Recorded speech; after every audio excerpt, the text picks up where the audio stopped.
and welcome back. This is Two Sticks. Just for shits and giggles, we're going to do the introductions in reverse order. I'm Belida. I'm Scott. This is Two Sticks. So, we're going to do a discussion on the future of music, which probably won't be long because who the hell knows what the future of music will be. But this was Scott's idea, and this is almost an end to season one of Two Sticks because you're moving from this apartment to a new apartment, so we're going to have a new setting, and there's going to be probably a little gap, and we'll start season 2 of Two Sticks basically soon. So let's conclude this season with. And we're also going to start abducting people and hog tying them and setting them in corners of the room and forcing them to listen. So we didn't talk about this in the meeting. We didn't talk about that? I didn't get that freaking memo. I should have told you that. No, I thought we said. Okay. I thought we said that because people are really into butts these days. We were going to get a couple female co-hosts and thongs. Yes. And they were going to dance and a couple thick and juicy ones, couple Trinidad James ones, a couple that's more your ones. Speed, man. But anyway. Now let's talk about music. Yeah. So the reason I wanted to talk about this, because I think it's an interesting topic, because you can chart the history of popular music dating back to, at least in this country, dating back to like the 50s, and it's definitely evolved over time. I think the last 15, 20 years, it's pretty much been pop, hip-hop, pop country, with a little dash of nu metal in there for a few years. But yeah, I spend time thinking about this, like what's going to be the popular genres of music 25 years from now? How's popular music specifically going to evolve? We can talk about the underground. That's a completely different topic. If we want to talk about what new forms of music may develop over the decades, that's a completely different topic. Let me I'm thinking of like the popular, what's going to be hot in 25 years. You can look at what could happen, and I'm 49. You're how old now? I'm about to turn 28. 28. Okay, so in a sense, we're not like young teenagers, and we're not young people in the early 20s who are really the movers and shakers in new music. Yeah. But on the other hand, we both like music, we both love music, and we have our influences. And I'm really into even a lot of the new music, even some of the new country. So Miranda Lambert, shout out to you, girl. Right? We love you. Hey, I'm not above saying Taylor Swift. I'm totally in love with you. Although she's kind of a pop artist now. Yeah, now She started off doing country. So we got to look at what's going to happen in 25 years to the world and to the country to really be able to dig into that topic. 25 years from now, what's going to happen? The population will be older. The disparity in wages might grow. Technology is going to make more and more of human jobs obsolete, but yet technology is also going to make some amazing, wondrous things possible. Life extension, medical technology. What's going to happen is we are going through an incredible transition in this world right now. Okay, a power shift and multiple paradigm shifts, and all of that change and turmoil is going to influence what's going to happen in music. So I think what's going to happen is there's going to be a humongous toss-up and change, not just every 20 years or 10 years, but maybe every year, maybe every 2 years. There's going to be massive changes, and of course, some things will never go away. Today we did some music reactions, all on covers. Young people covering music, and I for one was just so happy to see all these young kids, and some of them were kids, like grade school kids, covering Tool and nailing it. Okay, so.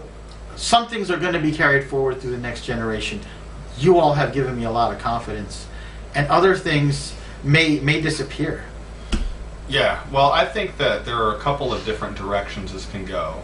Okay, everybody keeps saying that popular music in the West keeps becoming more and more homogenous, meaning that songs come out every year. They sound more and more like the songs that came out last year. We seem to be, as a culture and a society, stuck in this rut where the same shit gets being produced every year, and there's not to say there isn't a lot of good popular music out there, because there is, but there's a lot of derivative shit out there too, and I think that it's going to come down to a couple different directions it can go. Number one, I think when you look at today's music scene, the popular music scene, you're looking at pop, country, pop country, pop, and hip hop. So I think those three genres moving forward, I think future iterations of like the thing, what's hot, is going to pull from all three of those genres. So I think a new genre, a fusion genre, might develop that has the same beat and the visceral kind of like move your body type of thing from hip hop, and maybe the lyricism from hip hop, but also kind of the gloss and sheen and the catchy hooks of pop music, but also have the relatability and the lyrical content that's more relatable to average everyday people of country music. And I think that when we get more artists that are starting to fuse those three things together, it could snowball, and it could become a day where everybody likes that genre because it speaks to something in everybody. You talked about as we get more artists, right? Right. I'm going to use that to segue into another topic. Let me riff on that a little bit, right? Right. Not only will we have new artists and new genres, okay, I'll tell you what, a trend that started before this time and is accelerating right now and will continue to accelerate, okay, which is beyond the idea that we have more artists producing different music and we have new genres of music because things are getting changed and influenced and knocked back and forth. We're going to get way more content producers. We're going to have less people. There's going to be less jobs like working at the supermarket or at minimum wage at Mickey D's because it's more and more automated. But on the other hand, this very automation, the AI, and all the other stuff is going to make it easier for guys like you and me, for example, to produce content, to produce television shows, to help other artists get exposed on our channel. To make music. Yeah, I mean, like I'm not a musician, but I'm participating on this YouTube channel, and I have my own YouTube channel, and if any musicians wanted to contact me and said, hey, can I record and post on your channel? I'm like, hell yes, right? Same thing here. If you're a new artist and you wanna come by, and we can post some of your music, your new music, and react to it. You have that option. You didn't have that option 30 years ago. Exactly, and the music software I think is going to continue to get easier to use, more user friendly, and more advanced at the same time. Remember when we had cell phones for a while? We had like the BlackBerry, and we had like the flip phones, and then they came out with the iPhone. The iPhone, not only was it more advanced with its software, but it was more user-friendly. Its interface made more sense. I'm one of 10 people that doesn't have an iPhone. Well, yeah, exactly. But I'm using it as an analogy. So we could make a similar leap in the software and equipment that people use to create music. And I think that is going to introduce the other path. So I already talked about one potential path. Another path I think that could happen with popular music is the emergence of what's known as like the mashup genre. Have you heard of this? Run it by me. So mashups are basically where people take clips and snippets of songs, of older songs, and they just mash them together, and they create songs with them. Okay. So we can do some of that music on our channel. But I think that in the future we're going to have a lot of artists that don't play instruments. They don't want to create their own music in that way, in the traditional way. But they say, hey, I've been listening to music for 20, 30 years. Here are all these songs. I'm good with software. Let me just chop up these songs and create mashups. And I think if you can isolate the best parts of different classic songs and mash them together, that people will listen to it like it's brand new and fresh, and people won't care. Let's play a game. Let's play a game right now, you and me. Let's say future trend, good, future trend, bad. You name one future trend that you think is going to be good and one that's going to be bad, and I'll do the same. So why don't you kick it off? Okay, so one future trend that I think is going to be good is just the streaming. And we were already experiencing that right now, but I think streaming, YouTube, in fact, is about to, they may have already done this, but launch their own streaming service for music. I think that streaming is something where the days of the radio are over. Everyone's going to be driving cars that have the capability of streaming in the car. And they'll be autonomous, so you won't need to be concentrating on so they're going to be able to listen to music, whatever you want, anytime you want. All of our phones will have it, all of our TVs will have it, all of our stereo systems will have it, and everybody is going to be paying for music finally. And once they adjust the price at an appropriate price so that the artists actually feel like they're being compensated properly, it's going to be great. It's going to be the end of the illegal download era for the most part, and artists are going to be able to make more money, and it'll be an easier way to make a living than it is right now. What would be the bad trend? Bad trend is, I think that musicians, are more and more moving away from the use of actual instruments. And I think instruments have all but disappeared in popular music. I think, like with the exception of a few, right? Pianos, acoustic guitar. I think that a lot of instruments are disappearing from popular music, and I think that just has to do with this generation. This is a digital generation. They're computerized. They like everything to sound super clean and with no rough edges at all. They just want it to be, super clean, super precise, super accurate. I think that plays into more and more usage of electronic sounds and electronic music in general.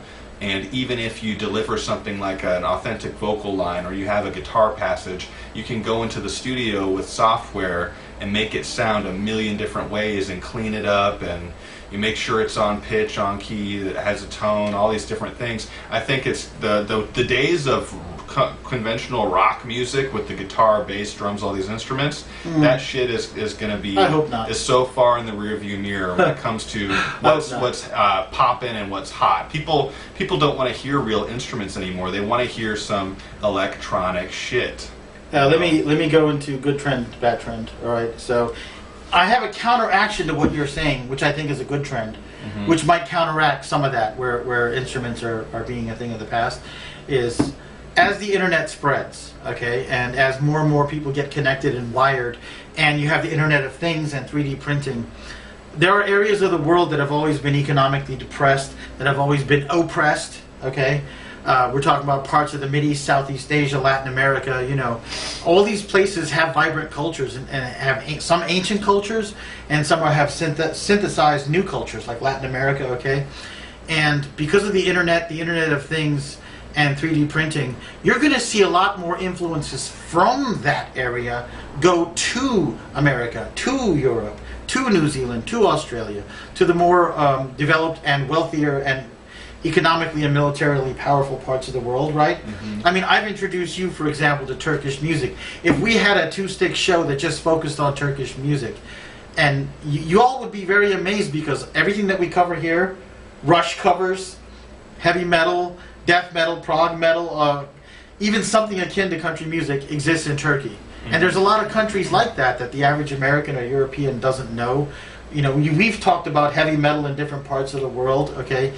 That trend of new influences coming from those countries to here is a newer trend, and it's a powerful trend. And again, while some people will be abandoning instruments because it's easier to use electronics, some people are going to be like, how about I use a djembe? How about I use an African kalimba, or you know what I mean, or a Turkish saz, within the context of their music. So I think that's a good trend. Bad trend. It seems like nobody dances or goes to clubs anymore. I mean, there's a few places where club culture doesn't die, and of course there's pitfalls to dancing and all that. But I feel like more and more people are just sitting in front of their computer screens, playing video games, doing, when you have like virtual reality music bands coming together to play instead of physically meeting. The level of inactivity, the level of sitting in a chair, lying down to do something rather than getting out there and interacting, I think it's kind of depressing. A closing statement. Well, one thing I think is a great idea, and I don't know if this could be a branch of the record store industry, but I think it would be an awesome idea if we could have what I like to term like listening rooms. So what a listening room is, it's a room you go to, you pay $20, whatever it is. You go inside, you get a couple of hours, you get an album, it comes through a world-class speaker system that's surround sounded, fed all through the room with speakers, and there's comfortable furniture in there. Maybe they could have variations where you can smoke tobacco or weed in certain of them, certain rooms. You have all kinds of vinyls and stuff in there that you can look at. You have all sorts of like books, literature, magazines about it. They have DVDs in there that you can watch if you don't want to hear music. I think it would be cool. Wouldn't it be cool to go to like a Led Zeppelin themed room for 2 hours and just like listen to music and have like yeah, that's and called. maybe they could bring you food too. I think that would be awesome. They would have to serve food and alcohol. That's the catch to that idea.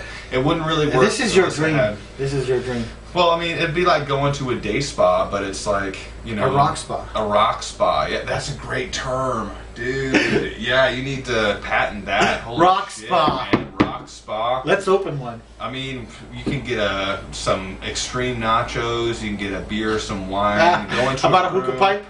Hookah pipe, go into a room with some plush furniture in there, really beautiful room, and then your favorite album coming through the walls, and maybe some mind-altering substance in there. Right. And all the literature you could ever want, posters, vinyls you could look at. You're talking about probably the most awesome coffee shop ever made. Basically, yeah. That's what you're talking about. I'd love to see somebody out there invent that. I think that would be so The fun. rock spa, you heard it here first. The rock spa. I have a dream. I have a dream today. Okay, here's my dream. And I think this is something that could have happened over and over again years ago, and it's still not being done. And all of you that thought about it and didn't do it, you need to be pimp slapped into Pimp Slapistan. Okay? Because here's what I want to see. I want to see people of all ages. They don't have to be the young kids. They could be the older generation. But we saw several videos today off this where, well, we saw Tyler, for example. He recorded himself doing the different instruments, put it together, and he was Rush, right? And we just saw another video where one guy recorded himself doing guitar, and then a lady recorded herself doing vocals at different times, and they put it together, and it sounded like a live performance, right? Okay, that's cool. It's being done locally.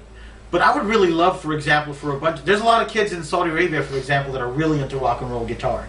But it's not exactly the country for a rock and roll guitarist, you know what I mean? Mm-hmm. And I would like to see some of those kids team up with some kids in Malaysia who's just banging on the drums, and then a vocalist from the Netherlands, and form online bands that never actually meet in person, but rehearse, cut records, and do performances, streaming performances for pay, right? And propagate a whole new international style of music. And I'm not saying that I'm all about globalism or eroding your national culture. Like, every culture has something amazing that it needs to retain. But what I'm saying is, within the interactions of these different people of all ages, all cultures, all different musical genres, something beautiful and wondrous will come upon the face of the earth, where you will not be judged by the location of your instrument, but by the content of your music. Yeah, that's great. I would love that. That would open up a lot of doors. And we could put that in your rock spot. One more thing I just figured out or thought of. What if, have you ever seen a hologram technology? I wish I'd seen more of it. Well, they did one for Tupac. They did another one for like Slash. I remember hearing about that, yeah. So you can do a live show with a hologram now. You used to not be able to do that. So I think that as that technology becomes more advanced, how awesome would it be to have a band play a show and then have the show be, turned into a hologram, and have the band members and the volume and the audio and everything sent wirelessly to all of these other places throughout the country and the world, so that they could play a show and be playing in front of 100 or 200 different venues at one time. Wonderful. That just ties into what I said. Yeah. If you could take holograms of those performances and project it, that's wonderful. Well, It'd have to be so real, though. It'd have to be real, or else it wouldn't be worth going to. You would probably have to pre-record it because of synchronization issues. So if they're on opposite sides of the Earth, or maybe one member is in a space station somewhere. You'd have to pre-record. Yeah. So that you don't have synchronization issues, but that is a thing of the future. Another thing that I want to talk about or mention and bring forth, right? We have our own individual cultures that we come from. Like, we're collaborating right now to create Two Sticks. You're born and bred here in Missouri. I was born in Turkey. I grew up in New Jersey, traveled all over the East Coast and West Coast, right? So we have different, not just personal cultures, but we have location cultures, we have music, things that we're into, and we don't give up our individual influences and cultures to do this collaboration. We just use that to feed the birth of something new, right? And I think that's something that's a beautiful thing that music can do. Let me tell you something, okay? We talked about, there's a guy on the internet, Jocko Willink. He's a former Navy SEAL and a jiu-jitsu guy, right? Yep. And a motivational speaker. And someone said, what should we do about North Korea? Should we invade? Should we bomb? He says, no. What we should do is just airdrop millions of free iPhones with free internet service. And once these people start to see what the outside world looks like and what they can accomplish and achieve if they didn't have a dictator, they would spontaneously either leave or overthrow him, right? And, you know, that's hard to do now because repressive countries, and even in our country, people are trying to get rid of net neutrality. People are trying to restrict who gets internet or what you get on internet, right? All right. What if you invented a Bitcoin for internet, where the value of the Bitcoin is not dependent on any one national Federal Reserve Bank of any country? All right. What if independently you'd have to have people putting money together, put satellites in space, so that there was universal internet access, not controlled by any one country, right? And then it would be extremely difficult for dictatorships and monarchies and whatever to restrict what you could do on the internet, all right? And what you could do musically and what you could do culturally. For example, what if all the young people in North Korea had the chance to collaborate, say with you and me, or a musician in Maryland or something, right? What if we got to hear their voice and they got to hear ours? What would develop from that? Something very new. Some of you are using the internet to talk shit about each other, to put negative comments and troll, right? It's like you've got this Rolls Royce in your parking lot and you're using it to plant flowers in, you know? Yeah, or freebase. You know what I mean? There's so much more we could be doing musically, culturally, as a planet and as individuals that we have not yet done. So, I mean, to me, the future of music is really up to you. Yeah, and guys, the future of music also is going to depend on you supporting artists. Okay, so don't just listen to music for free all the time. Figure out a way that you can support your favorite artists, because they have to earn a living somehow. They can't, you know, they can't all just work at frickin' Starbucks and crank out these modern masterpieces of music for you guys that you guys download illegally. And then ask you if you want fries with that. Yeah, and then they go on tour and it's like, you know, here's the deal. You don't have to buy the albums. I get that. It's, you know, nobody really has money to buy a bunch of albums every month. But if you can, go see these people perform live. Buy a concert ticket. Go to the merch table, buy a pin or a t-shirt or a CD or something, poster, whatever it is. Just at some point in your lives, you guys have to realize that there are other people on the side of that music that you enjoy, and that they have needs. Okay, so it's not just all about you, is what I'm trying to say. And I'm not saying any one particular person's not guilty. I'm guilty of it. I've been trying to be better about buying music from the artists that I appreciate. But guys, just think about that when you're, you know, downloading or when you're listening to your favorite song for the 500,000th time. Like, hey, have I actually put any money in this person's pocket? Probably not. We were going to do a short discussion, but you know, we really got into this actually. Yeah, we have. There's so much more we could say, but I think we've kind of said our piece. Yeah, I'm done. Unless you have something else. Hey, thanks for listening. Like and subscribe. Yeah, I'm totally down with what you said. Support the local artists. You know, you've been enjoying them. Let them enjoy your support. That's exactly right. Thanks for watching, guys. For Scott, I'm Belida. this is Two Sticks. We'll see you around.